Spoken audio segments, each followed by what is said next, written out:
അയ്യോ സോറി, മാളു വന്ന് കരുതിയിട്ട. ഇങ്ങനെയുണ്ടോ സ്ത്രീകള്?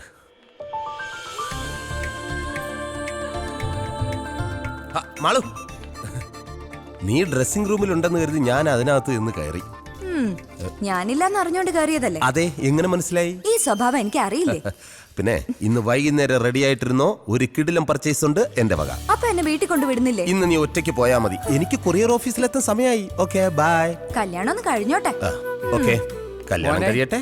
അപ്പൊ കല്യാണം കഴിഞ്ഞില്ലല്ലേ? ഇല്ല, അമ്മാവന്റെ മകളെ കെട്ടാൻ പോകുന്നേ ഉള്ളൂ.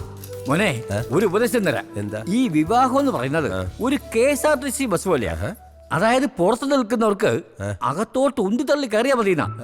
എന്നാ അകത്ത് നിൽക്കുന്നവർക്കോ എങ്ങനെയെങ്കിലും പൊത്തിയാടി പുറത്തേക്ക് വരണമെന്നാ. ദേ, എന്റെ ഒരു അനുഭവം വെച്ചാ ഞാൻ പറയുന്നത്. ശരി, പോടോ അസൂയക്കളവാ. ഭാഗ്യം, ഇന്നെങ്കിലും ബ്രേക്ക് കറക്റ്റ് കിട്ടി. അല്ലെങ്കിൽ എന്റെ കയ്യിൽ നിന്ന് നിനക്കിട്ട് കിട്ടിയാ.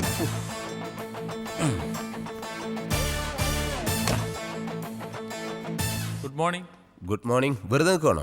അതെ, ഒരു ലോഡ് പാഴ്സൽ വണ്ടിയിലുണ്ട്, എല്ലാം എടുത്ത് ഇവിടെ വെച്ചേക്ക്. വാ, സൂക്ഷിച്ചെടുക്കണടാ. വെറുതെ അങ്ങോട്ടും ഇങ്ങോട്ടും നടക്കുക. Good morning. Good morning Gen Z. ഇതൊക്കെയാണ് വിശേഷങ്ങൾ. അതെ, പഞ്ചാര അടിച്ചുകൊണ്ട് നിൽക്കാതെ ഈ പാഴ്സൽ എല്ലാം പെട്ടെന്ന് സോർട്ട് ചെയ്യാൻ നോക്കാം. ശരി സാർ. ശരി. ജെൻസിക്ക് വല്ല കാര്യമുണ്ടോ അവനെ കയറി സാറേ സാറെന്നൊക്കെ വിളിക്കാൻ? പിന്നെ ഹണിമൂണൊക്കെ കഴിഞ്ഞിട്ട് എങ്ങനെയുണ്ട്? വല്ല സംശയം ഉണ്ടായ നമ്മളോടൊക്കെ ചോദിക്കണേ. അതെ ചേട്ടാ, ഒരു കാര്യം ചോദിച്ചാ ആരോടെങ്കിലും പറയൂ? ആരോടും പറയില്ല, ചോദിച്ചോ. 2 വർഷം കഴിഞ്ഞ് കുട്ടികൾ മതിയെന്ന ഞങ്ങളുടെ തീരുമാനം. അതിനെന്താ ചെയ്യണ്ടേ? ഒന്നും ചെയ്യാണ്ടിരിക്കുക, അതേ ഉള്ളൊരു വഴി. എന്നാലും പറയേ. ഒന്നും പറഞ്ഞിട്ട് കാര്യമില്ല. എന്താ ഇത്ര അത്യാവശ്യം? പറ്റിക്കഴിഞ്ഞ നിന്റെ ചേട്ടനാ. എന്താ ഏട്ടാ? അയ്യോ, എപ്പോഴായിരുന്നു? ബോധം വീണാ? എന്താടാ? കരയല്ല ചേട്ടാ ഇങ്ങനെ. ചേട്ടാ സമാധാനിക്ക്. ഇതൊക്കെ എല്ലാവരും ജീവിതത്തിൽ ഉണ്ടാവുന്നല്ലേ ചേട്ടാ. ഞാൻ വരാം, പിന്നെ വരാം. ചേട്ടൻ വെച്ച് കരയല്ലേ? എന്താ പ്രശ്നം? ചേട്ടന്റെ ഭാര്യ പ്രസവിച്ച് പെൺകുഞ്ഞാന്ന്. ഒരു പെൺകുഞ്ഞ് ജനിച്ചതിനാണോ നിനക്ക് നിന്റെ ചേട്ടനും ഇത്രയും ടെൻഷൻ? എടാ, പെൺകുഞ്ഞെന്ന് പറഞ്ഞാൽ വീടിന്റെ വിളക്കാണ്, അതറിയോ? ഇപ്പൊ തന്നെ 6 വിളക്കുണ്ട് വീട്ടില്. ഇതിനെല്ലാം കൂടെ എണ്ണ ഒഴിക്കാനുള്ള കാശ് നീ തരുവാടാ? കഴിഞ്ഞ മാസം ശമ്പളം ഇങ്ങനെ. നീ സമാധാനപ്പെടും. പാചകം അടിക്കാൻ വേണ്ടി എല്ലാത്തിനും നല്ല മിടുക്കാണ്. കൊച്ചേ, കവർ വല്ലതും ഉണ്ടെങ്കിൽ അന്നേ. വിളക്കാണ് പോലും. ഇതാർക്കിത്? Baba Kalyani.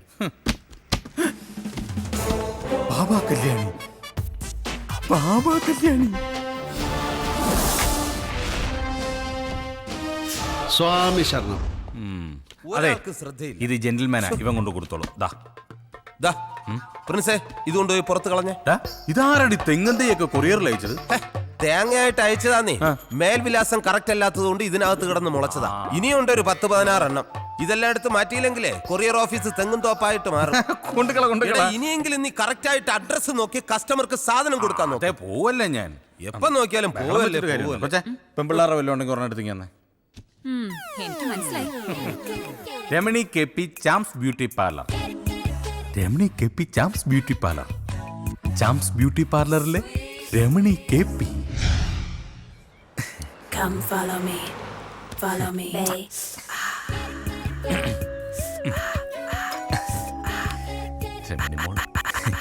Come follow me, follow me. ആരാ?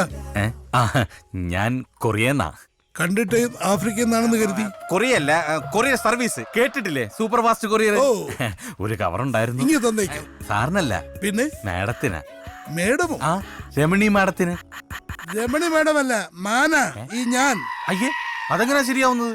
രമണി എന്ന് പറയുന്നത് സ്ത്രീയല്ലേ? എടോ, എന്റെ മുഴുവൻ പേര് രമണീദാസൻ നായർ. എന്റെ ജ്യേഷ്ഠന്റെ പേര് ഗൗരീദാസൻ നായർ. എന്റെ അനുജന്റെ പേര് ശോഭനദാസൻ നായർ. ഐശ്വര്യ റായ് സാറിന്റെ സഹോദരി ആവാതിരുന്നു ഭാഗ്യം. അതെന്താ? അല്ലെങ്കിൽ സാറിന്റെ അച്ഛൻ ആ സുന്ദരി കൊച്ചിന് ഭാർഗവൻ പിള്ള എന്ന് പേരിട്ടാനെ. ഒരാള് വന്നിരിക്കുന്നത് ഒപ്പ് വേണ്ട. ഒറ്റ ഒപ്പിയുണ്ടല്ലോ, രമണി ചാച്ചഞ്ഞായേരി. വാതിലും തുറന്നിട്ടിട്ട് നിന്റെ അച്ഛൻ ഇത് എവിടെ പോയതാടി? ടിവിയുടെ മുമ്പിൽ കാണും. റോഡ് ക്രോസ് ചെയ്യുമ്പോ വണ്ടി ഇടിച്ചെന്നോ? എന്നിട്ട് ഹോസ്പിറ്റലിൽ കൊണ്ടുപോയില്ലേ? അവസാനം മക്കളെല്ലാം കണ്ടിട്ടാണോ മരിച്ചത്? എന്താ പറ്റിയച്ചാ? എല്ലാം പോയി മോളെ. ആക്സിഡന്റിൽ മരിച്ചു. ഈശ്വര, ആരാ അമ്മവാ? ഹ, അത്തിമുറ്റത്തെ ജയന്തി. അതാരാ അമ്മവാ? ഹ, ആ കുങ്കുമപ്പൂവിലെ പ്രൊഫസർ ജയന്തി. ആദ്യം ആ രുദ്രൻ, പിന്നെ ജയന്തി. ഇത് ഞാൻ എങ്ങനെ സഹിക്കും? നിന്റെ അച്ഛന് സീരിയൽ ഭ്രാന്ത് തീർന്നില്ലേ? നിങ്ങൾ കുറെ നേരമായി വന്നിട്ട്? ഇല്ലമ്മാവാ, കുറേ നേരം ആയേ ഉള്ളൂ. ആ, നീ പോയി ചായ എടുക്ക്. ഓ. ആ, നീ ചായ കുടിച്ചിട്ട് പോയാ മതി. പോയിട്ട് അത്യാവശ്യമുണ്ട്. ആ അതെ, എന്താ? പരസ്പരം കാണണം. നമ്മള് ഇപ്പൊ കണ്ടില്ലേ? നല്ല സീരിയലാ, തുടങ്ങാറായി. ഞാൻ കാണാൻ പോവുക. ഇങ്ങനെയുണ്ടോ സീരിയൽ ഭ്രാന്ത്?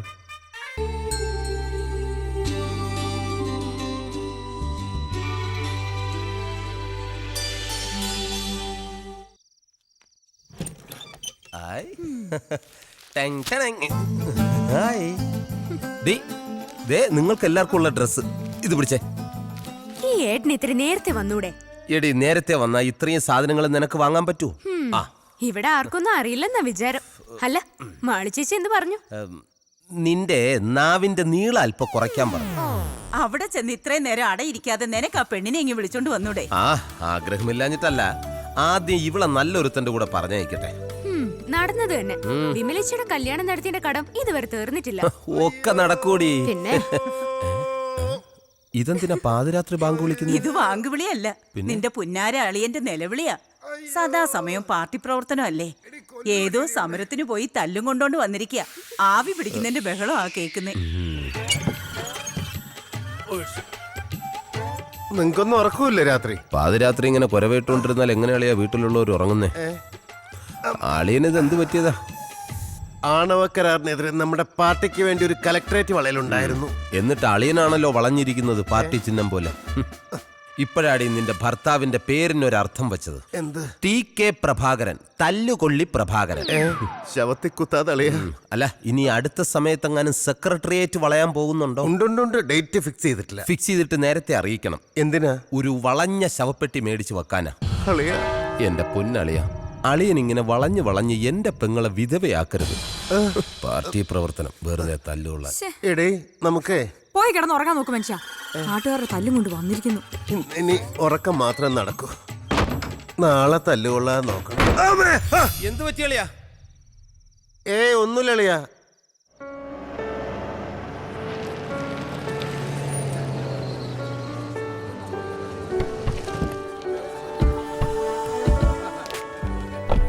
Hi, good morning.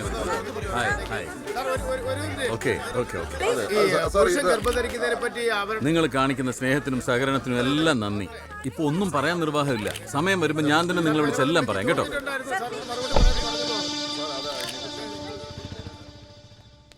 Good morning everybody. World medical കോൺഫറൻസിൽ തന്റെ ഇൻവെൻഷൻ പ്രസന്റ് ചെയ്ത് എല്ലാവരുടെയും പ്രശംസ നേടിയാണ് ഡോക്ടർ റോയ് മാത്യു നാട്ടിൽ തിരിച്ചെത്തിയിരിക്കുന്നത്. ഞാൻ അധികം ദീർഘിപ്പിക്കുന്നില്ല.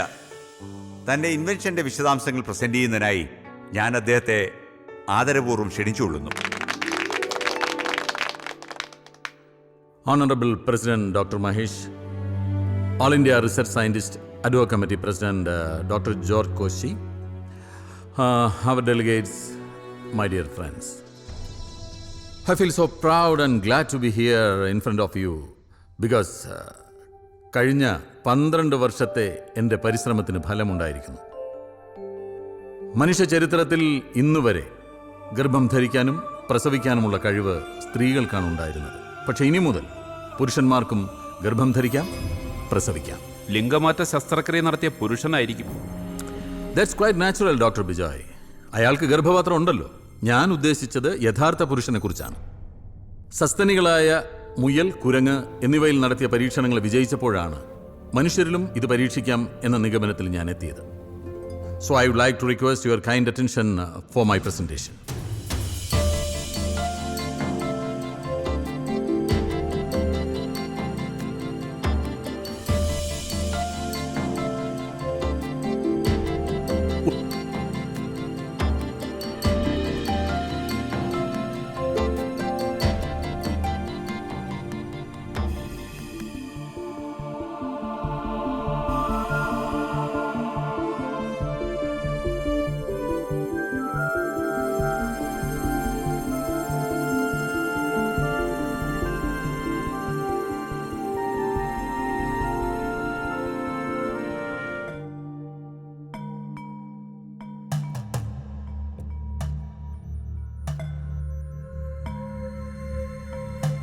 ഒരു സ്ത്രീയിൽ ഗർഭധാരണം നടക്കുന്നത് അണ്ഡം ബീജവുമായി സംയോജിച്ച് ഭ്രൂണം പിറവിയെടുക്കുന്നിടത്താണ്.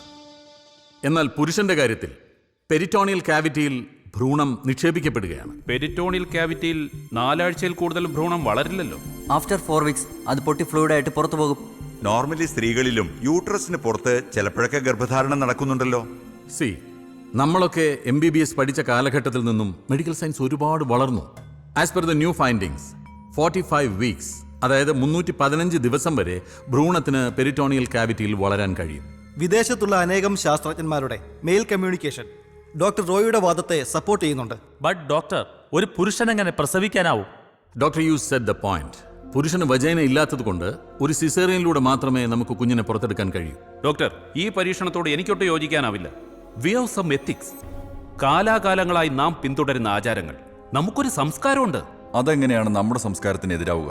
ഇത് പ്രകൃതിയുടെ സന്തുലിതാവസ്ഥ തകടം മറിക്കും. യെസ്, ഇത് സാമൂഹികമായ ഒരുപാട് അസമത്വങ്ങൾക്ക് വഴിതെളിക്കും. നോ ഡോക്ടർ ബിജോയ്, ഒരു സ്ത്രീക്ക് ഒരിക്കലും ഒരു പുരുഷനെ ഗർഭം ധരിപ്പിക്കാനാവില്ല. ഗർഭധാരണം മുതൽ പ്രസവം വരെ ഒരു പുരുഷന് ഡോക്ടറുടെ സഹായം കൂടിയേ തീരൂ. മിസ് റോയ്, താങ്കൾ ഈ പരീക്ഷണത്തിൽ നിന്നും പിന്മാറണം.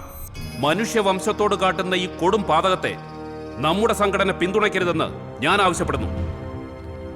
This is the first time in medical history that such an experiment has ever been carried out. The results would be happiness to many families all over the world.